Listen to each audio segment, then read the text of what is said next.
श्रीराम समर्थ. प्राध्यापक के. व्ही. बेलसरे लिखित सद्गुरू श्री ब्रह्मचैतन्य गोंदवलेकर महाराज यांच्या चरित्रामधील पुढील भाग क्रमांक 105 बोधवचने भगवंत यातील पुढील 66 नंबर. आपण स्वतः साखर होण्यापेक्षा वेगळे राहून साखर खाणे जास्त गोड आहे. भगवंतसुद्धा स्वतः निर्गुण निराकार असून त्याने सृष्टी निर्माण केली आहे. आपला आनंद आपण भोगल्याशिवाय आनंदाची मजा नाही. सृष्टी आनंदमयच आहे, आपण ती दुःखमय समजतो. मूळ वस्तूमध्ये दोष असता तर तो सर्वांनाच तसाच दिसला असता, पण प्रत्येकाला वस्तू निराळी दिसते. याचा अर्थ असा की मुळात वस्तू आपण समजतो तशी नाही. मनुष्य सहज एकटा रस्त्याने चालला असता आपणच शिट्टी वाजवतो आणि आनंदित होतो. आपल्यातूनच निघालेली आपली शिट्टी आपणच ऐकून आपण आनंद पावतो. भगवंताच्या सृष्टीच्या बाबतीत असेच आहे. सृष्टी म्हणजे भगवंताच्या आनंदाचे व्यक्त स्वरूप आहे. 67. सोन्याचे निरनिराळे दागिने केले तरी सोने जसे एकच असते, तसे भगवंताने निरनिराळे खेळ केले तरी भगवंत हा एकच आहे. 68. भगवंताच्या ठिकाणी जे जे आहे ते ते सर्व आपल्या ठिकाणी आहे. 69. एकच मनुष्य ज्याप्रमाणे निरनिराळे पोशाख घालतो त्याचप्रमाणे एकाच भगवंताचे निरनिराळे अवतार होत असतात. 70. सुष्टांचे रक्षण आणि दुष्टांचा नाश करण्याकरता मी अवतार घेतो असे भगवंत सांगतात. याचा अर्थ असा की जगात सुष्ट आणि दुष्ट असे दोघेही असतात. दुष्टांच्याकडून सुष्टांना त्रास होतो आणि त्या त्रासामध्येच भगवंताच्या अवताराची उत्पत्ती आहे असे ठरते. आजकाल पाहू लागले तर असे दिसते की सुष्टांचे अस्तित्व जवळजवळ दुर्मिळ झाले आहे. म्हणजे ज्यांचा छळ झाला असताना भगवंताने अवतार घ्यावा तेच नामशेष झाल्याने भगवंताचा अवतार तरी कसा व्हावा? भगवंताचा अवतार होणारच नाही असा सांगण्याचा भावार्थ नाही.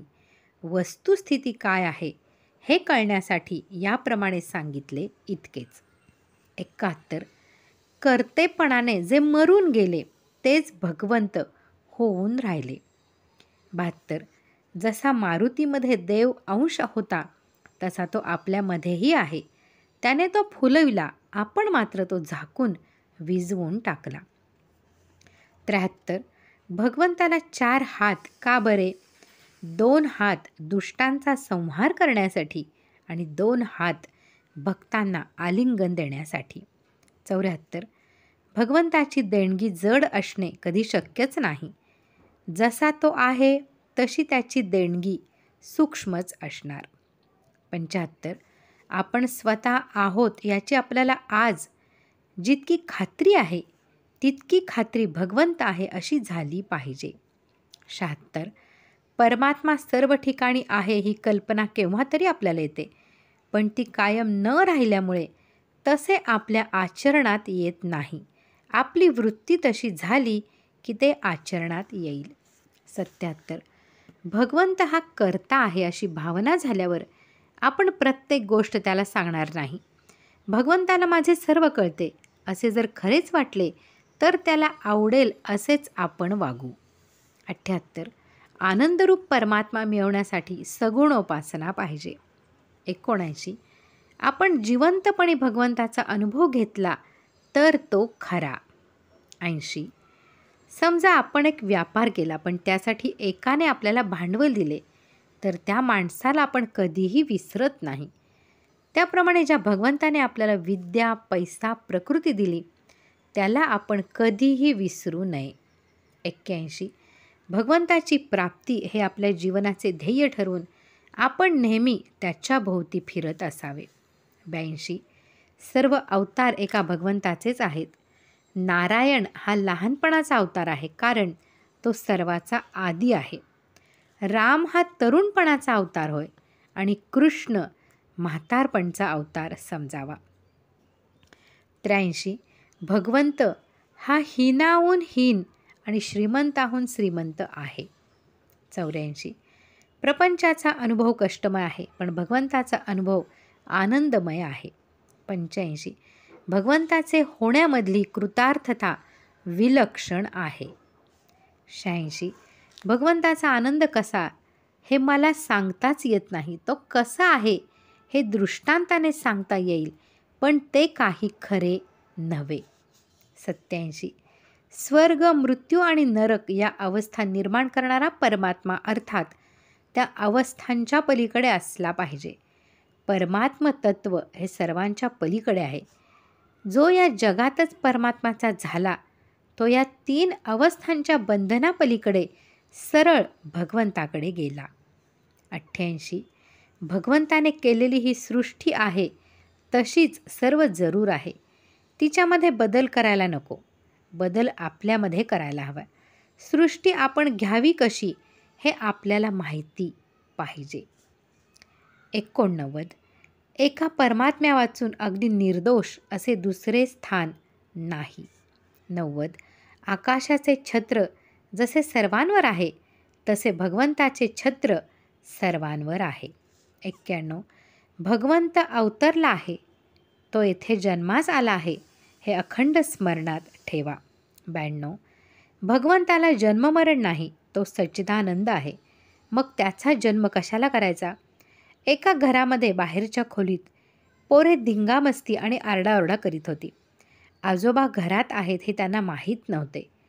आपण घरामध्ये आहोत ही जाणीव त्या पोरांना होण्यासाठी खाकरा आला नसताना देखील आजोबा नुसते खाकरले.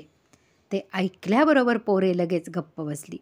हे जसे होते त्याचप्रमाणे भगवंताला जन्म नसूनसुद्धा तो आहे ही जाणीव आपल्याला देण्यासाठी त्याचा जन्म करायचा असतो. भगवंत आहे याची जाणीव झाल्यानंतर आपण विषयांमध्ये धिंगामस्ती करणार नाही, तो बेताने भोगू. 93. एकदा एक वकील श्री महाराजांच्या दर्शनाला आले. इकडच्या तिकडच्या गप्पा गोष्टी झाल्यानंतर श्री महाराज सहज म्हणाले, भगवंत हा जगाचा मालक आहे, त्याच्या सत्तेने सर्व व्यवहार घडतात. आपण जीव अल्प आहोत म्हणून आपण कर्तव्य करावे आणि फळ भगवंताच्या इच्छेवर सोपवावे. हे शब्द ऐकून वकील म्हणाले, बरे झाले आपणच हा विषय काढला.